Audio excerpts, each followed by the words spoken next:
হৃদয়হীন প্রেমিকের গল্প বলি। একজন জাদুকরী পরীর ডানা কেটে নেওয়া হয়, যার আধিপত্য ছিল আকাশে বাতাসে, এবং যে তার ডানা কেটে নিয়েছে সে তারই প্রিয়জন, যাকে সে অন্ধের মতো ভালোবেসেছিল। তার দোষ ছিল সে একজন পরী হয়েও নির্দ্বিধায় একজন মানুষকে অন্ধের মতো ভালোবেসেছিল।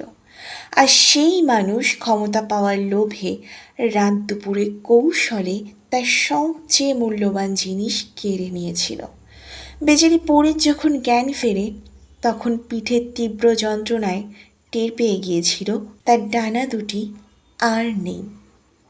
খানিকক্ষণ পর যখন বুঝতে পারে কাজটি তার হৃদয়ে জায়গা করে নেওয়া মানুষটিই করেছে, তখন তার চিৎকারে শুধু সে একা কাঁদেনি, কেঁদেছে প্রতারিত হওয়া কোটি কোটি প্রেমিক প্রেমিকা। বলছিলাম ম্যালিফিসেন্ট ছবির কথা, যেখানে অ্যাঞ্জেলিনা জোলি দেখিয়েছিলেন অনবদ্য অভিনয়। ছবিটি থেকে একটা কথা স্পষ্ট যে villain are not born, they are made.